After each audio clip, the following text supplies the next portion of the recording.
तिलक का राष्ट्रवाद हम पढ़ रहे थे। उसके बाद हमने बाल गंगाधर तिलक के वो विचार पढ़े जिससे कि हमें यह पता चला कि तिलक कोरे राष्ट्रवादी नहीं थे और ना ही कोरे मुस्लिम विरोधी थे। तिलक भारत को एक संपूर्ण राष्ट्र बनाना चाहते थे, एकता में बंधा हुआ एक ऐसा राष्ट्र जो सिर्फ अपने देश के हितों पर ध्यान दे। ऐसे नागरिक को चाहते थे जो हिंदू मुसलमानों के आधार पर जो सांप्रदायिक भेदभाव फैला हुआ है देश में, उसके स्थान पर सिर्फ देश को महत्व देने वाली जनता हो, नागरिक हो। तो बाल गंगाधर तिलक के राष्ट्रवाद के बाद जो अगला टॉपिक है वो है तिलक का लक्ष्य स्वराज। तिलक स्वराज को प्राप्त करना चाहते थे, यानी अपना शासन।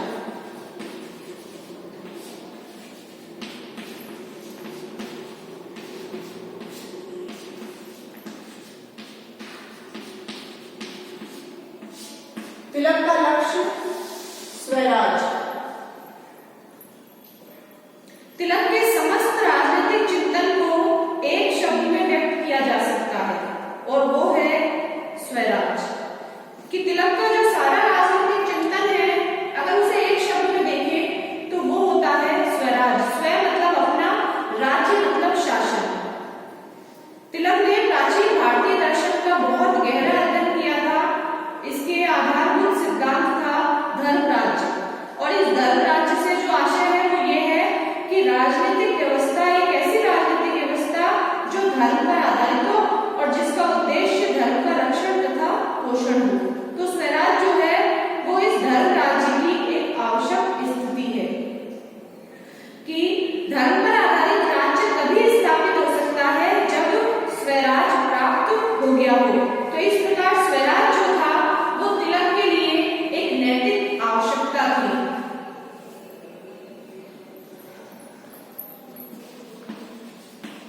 स्वराज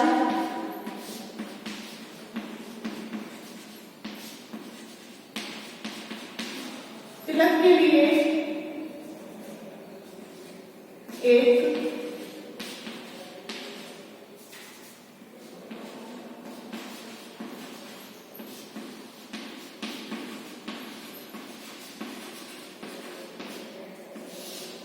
नैतिक आवश्यकता थी।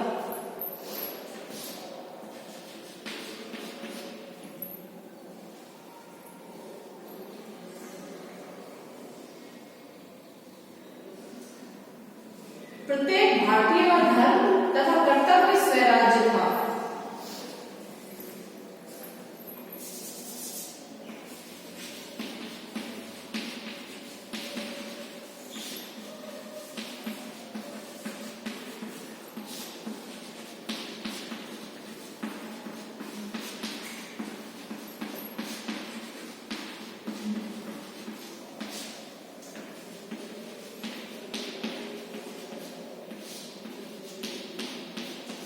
प्रत्येक भारतीय का कर्तव्य और धर्म था स्वराज। इसलिए उन्होंने घोषित कर दिया था कि स्वराज्य हमारा जन्मसिद्ध अधिकार है और हम उसे लेकर रहेंगे। इसलिए तिलक ने यह घोषित कर दिया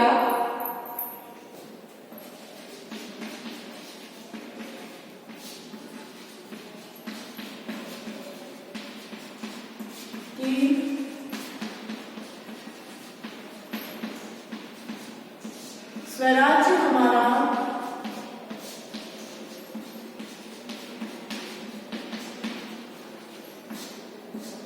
जन्मसिद्ध अधिकार है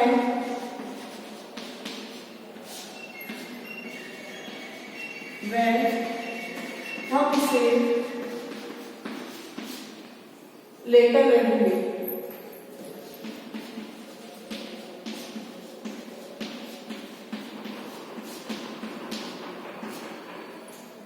स्वराज हमारा जन्मसिद्ध अधिकार है, हम इसे लेकर रहेंगे। और तिलक के इस मूल मंत्र जो था उसका महत्व अगर हमें समझना है तो इसे समझने के लिए हमें दादा भाई नौरोजी, फिरोज शाह मेहता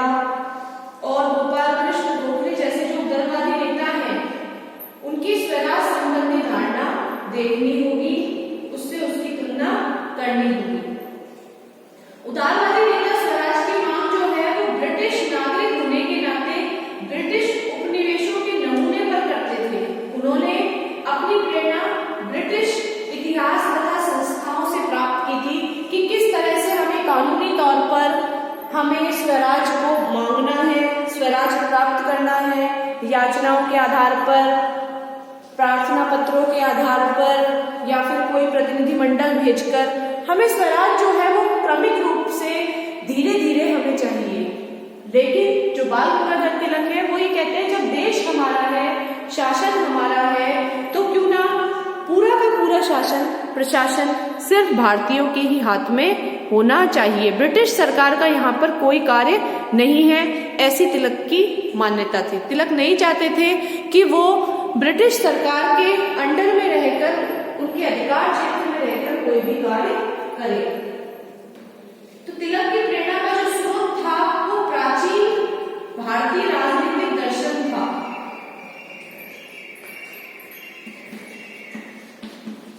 तिलक का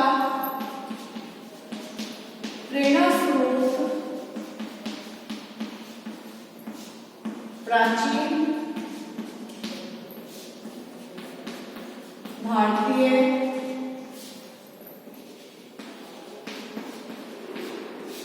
दर्शन था।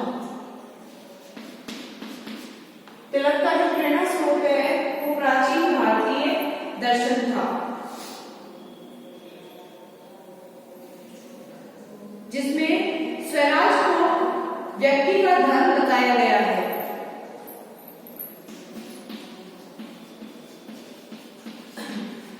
जिसमें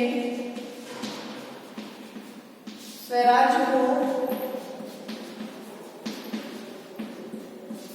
व्यक्ति का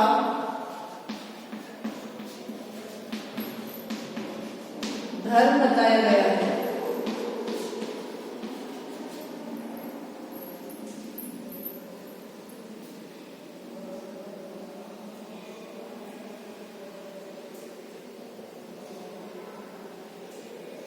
इस प्रकार उनकी जो स्वराज की धारणा थी वो भारतीय संस्कृति का ही परिणाम थी।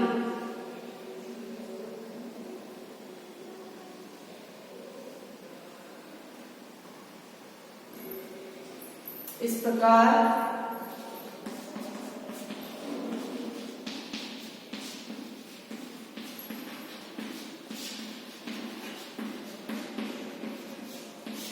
उनकी स्वराज की धारणा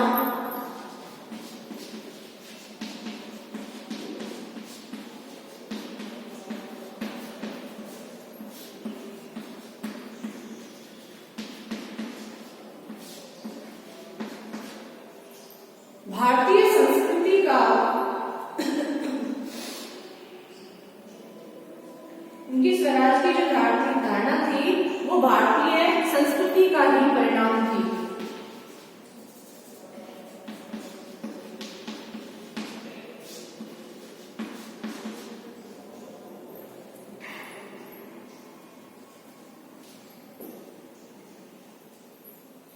उनके अनुसार स्वराज जो है वो ईश्वर का गुण है। ईश्वर ने एक गुण दिया है स्वराज, यानी अपने राज्य को प्राप्त करना। विदेशी साम्राज्यवाद जो है वो राष्ट्र की आत्मा का ही हनन कर देता है। स्वराज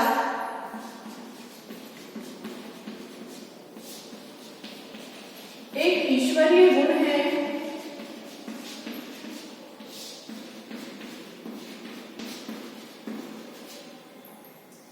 विदेशी साम्राज्यवाद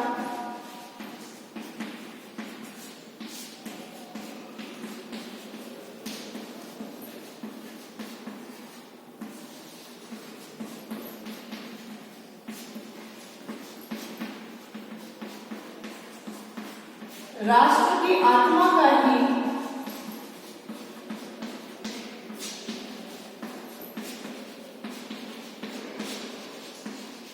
हनन कर देता है।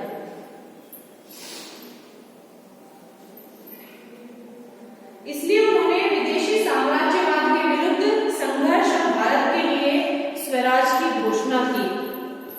इसलिए उन्होंने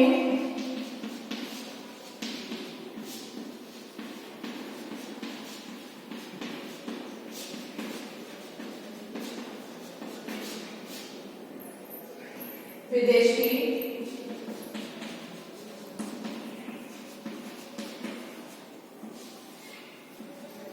साम्राज्यवाद के विरुद्ध संघर्ष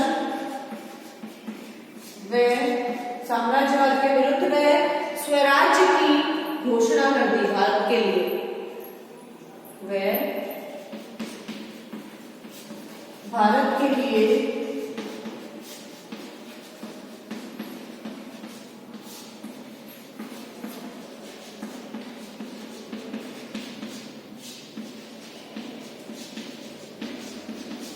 तो बाल गंगाधर तिलक जो थे वो भारत को आजाद कराना चाहते थे, लेकिन उनके जो सिद्धांत थे वो प्राचीन भारतीय सिद्धांत थे, प्राचीन भारतीय राजनीतिक दर्शन के आधार पर वो भारत को आजाद या स्वतंत्र कराना चाहते थे। वो ये चाहते थे कि प्रत्येक व्यक्ति जो है वो स्वराज को अपना धर्म समझे, अपने देश के अंदर रहने के लिए उन्हें विदेशियों का अधिकार क्षेत्र मानने की आवश्यकता ना हो या विदेशी शासन के प्रति उन्हें कोई भी संबंध ना रखना पड़े। वे भारत की संस्कृति के आधार पर ही स्वराज की प्राप्ति चाहते थे। वो कहते थे ईश्वर का गुण जो है वो स्वराज है, ईश्वर की देन है स्वराज। प्रत्येक व्यक्ति को एक स्वतंत्र राष्ट्र में रहने का अधिकार होना चाहिए, ऐसी बाल गंगाधर तिलक की मान्यता थी। क्योंकि जो विदेशी साम्राज्यवाद है, जो उपनिवेशवाद है, वो देश की आत्मा का ही नहीं बल्कि देश में रहने वाले लोगों की आत्मा का भी हनन कर लेता है। इसलिए उन्होंने विदेशी साम्राज्यवाद के विरुद्ध एक संघर्ष की घोषणा कर दी और भारत के लिए एक स्वराज की घोषणा कर दी कि भारत जो है वो स्वराज को प्राप्त करेगा और प्रत्येक भारतीय का ये कर्तव्य होगा, ये धर्म होगा कि वो स्वराज को प्राप्त करे। नोट कर लीजिए आप इसे।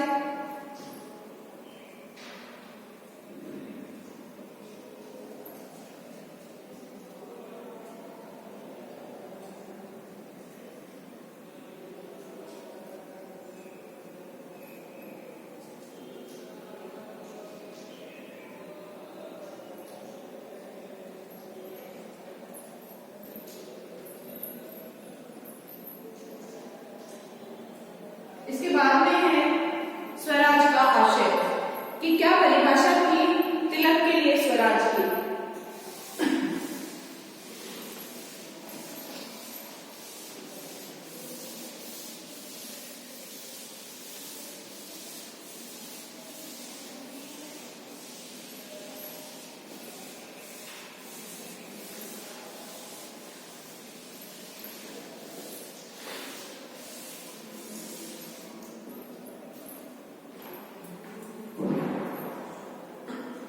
स्वराज से तिलक का आशय।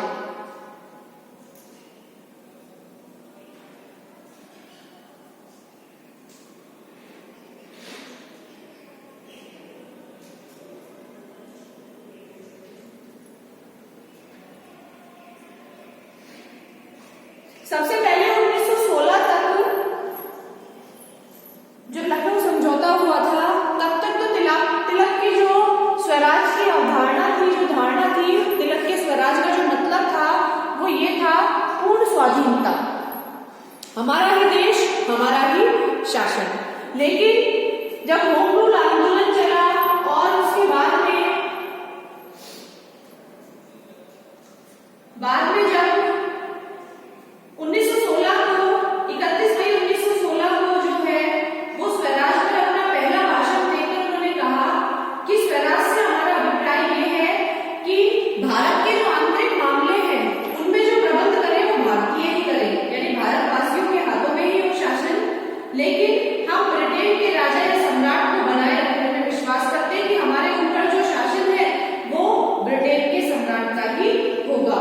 उनके ये विचार उनके यथार्थवादी दृष्टिकोण का परिचय देते हैं कि जब उन्होंने देखा कि परिस्थितियां हमारे अनुकूल नहीं है तो ऐसी स्थिति में उन्होंने बदल जाना ही ठीक समझा, यथार्थवादी बनना ही उचित समझा।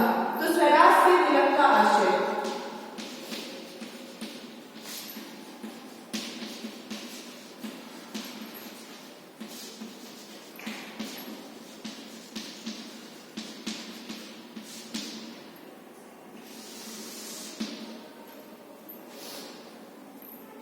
स्वराज से तिलक का आशय, तो 1916 से पहले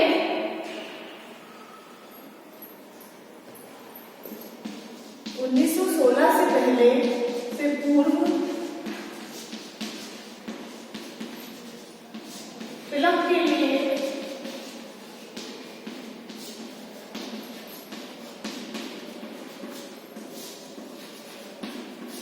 स्वराज्य का आशय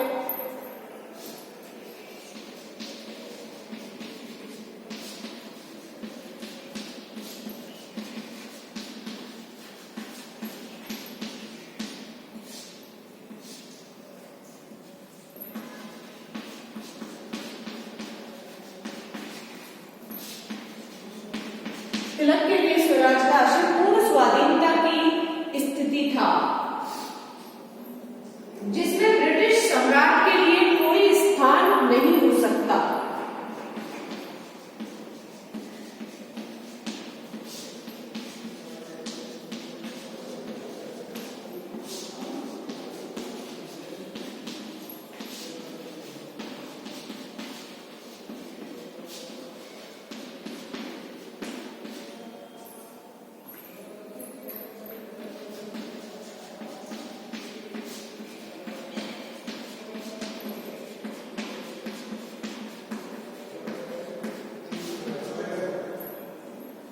ब्रिटिश सम्राट के लिए कोई स्थान नहीं हो सकता।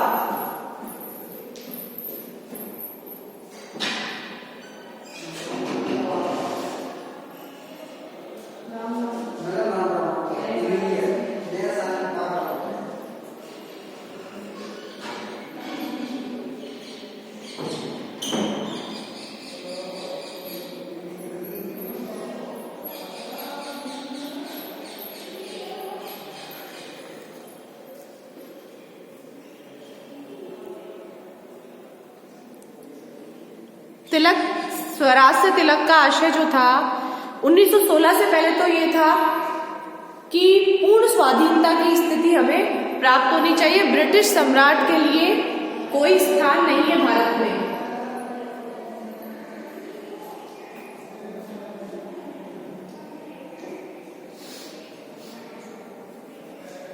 लेकिन होम रूल आंदोलन के अंतर्गत 31 मई 1916 को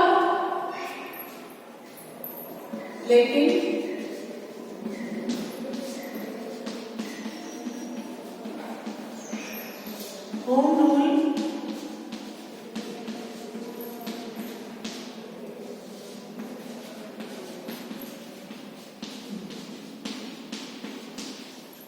आंदोलन के अंतर्गत 31 मई 1916 को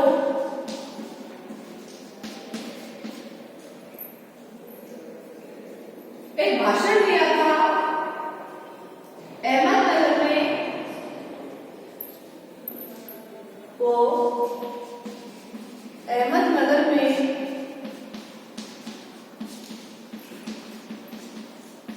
स्वराज्य पर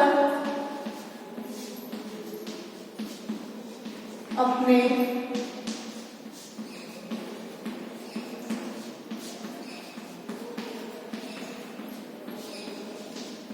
पहले भाषण में उन्होंने कहा था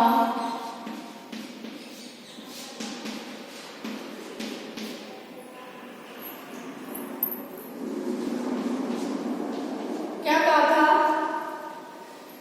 कि स्वराज से हमें हमारा अभिप्राय केवल ये है कि भारत के आंतरिक मामलों का संचालन, कि स्वराज्य से हमारा अभिप्राय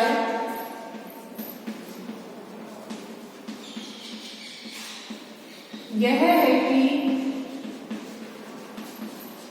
भारत के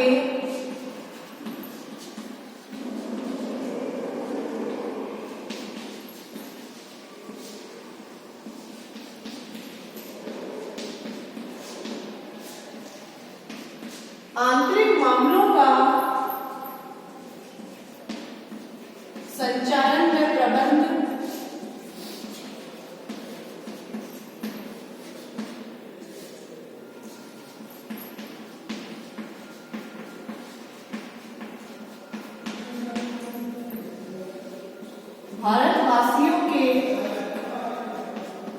हाथों में हो।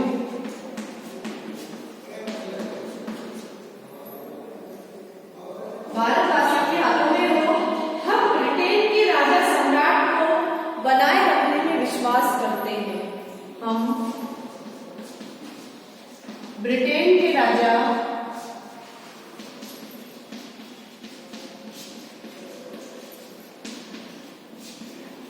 सम्राट को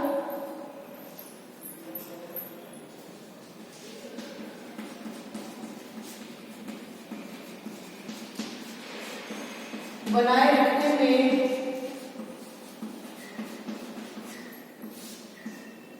विश्वास रखते हैं।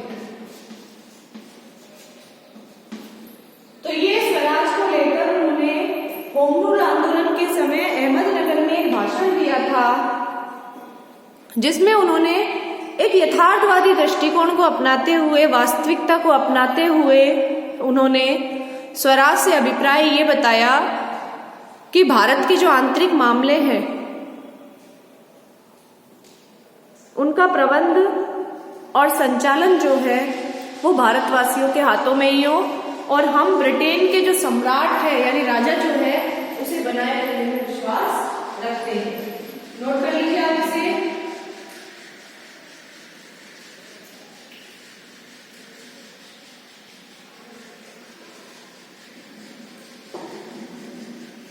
उनके ये विचार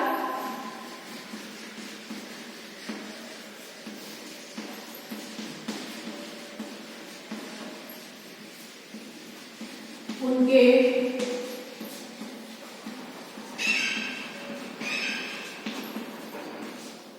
यथार्थवादी दृष्टिकोण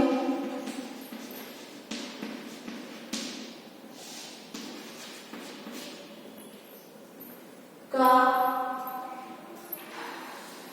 परिचय देते हैं कि वो वक्त के साथ कितना बदल सकते हैं, यथार्थवाद को कितना अपनाते हैं, जो इस वास्तविकता है उसको कितना अपनाते हैं।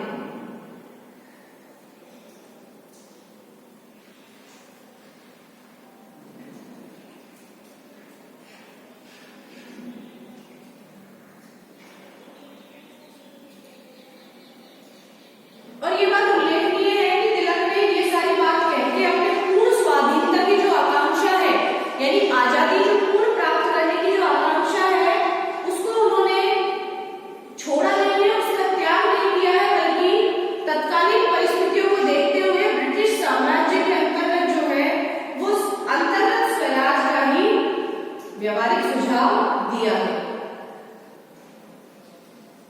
जो कि पूर्ण स्वाधीनता की तरफ उनका पहला कदम था।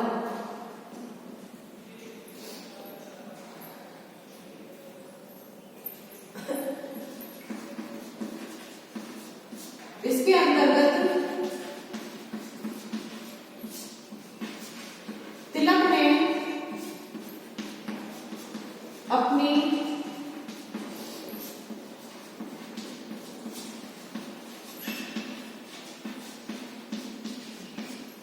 पूर्ण स्वाधीनता की आकांक्षा का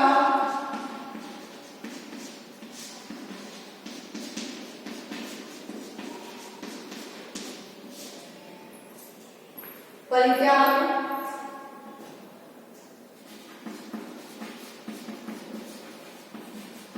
नहीं किया है, बल्कि परिस्थितियों को देखते हुए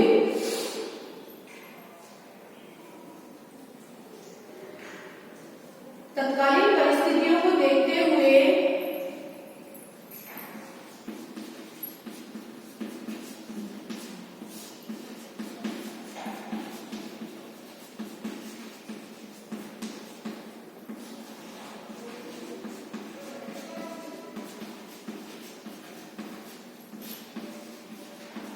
तत्कालीन परिस्थितियों को देखते हुए ब्रिटिश साम्राज्य के अंतर्गत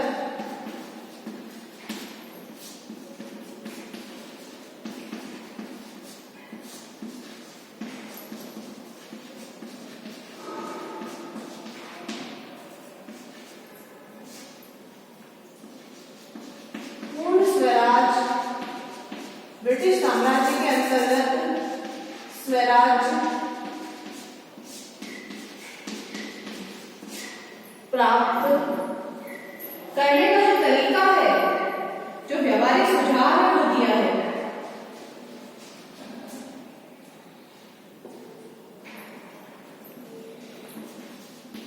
प्राप्त करने का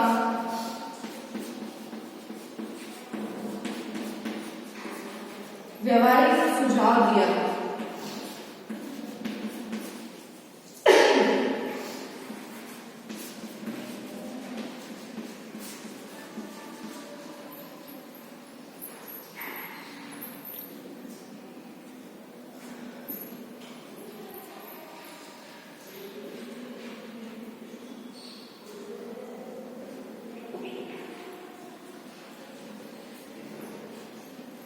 यह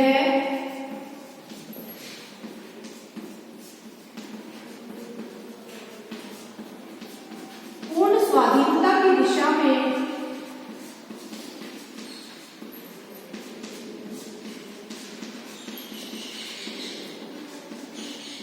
पहला कदम था। ये जो उन्होंने स्वराज की मांग की है, ये पूर्ण स्वाधीनता की दिशा में पहला कदम उन्होंने उठाया है।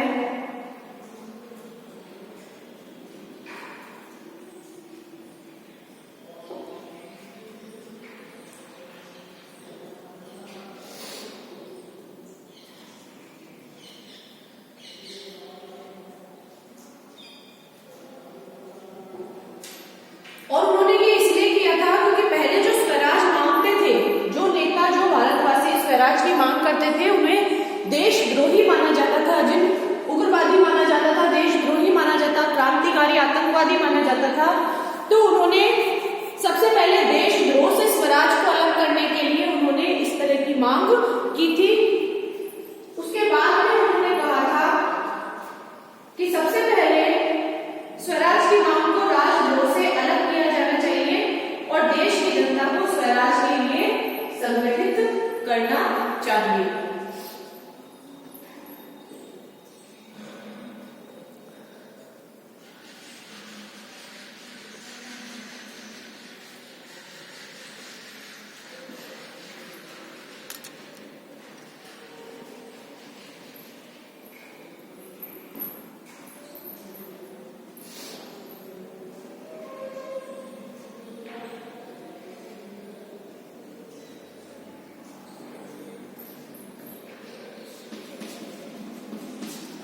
ऐसा करने का कारण था स्वराज की मांग को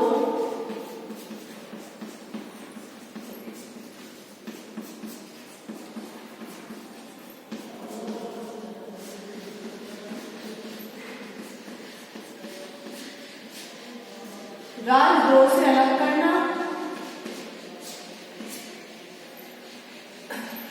जो स्वराज की मांग है उसे राजद्रोह से अलग करना और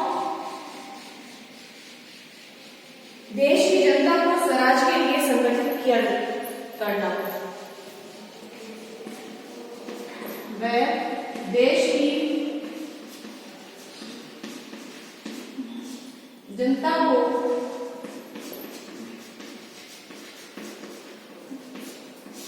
स्वराज के लिए संगठित करना, स्वराज प्राप्ति के लिए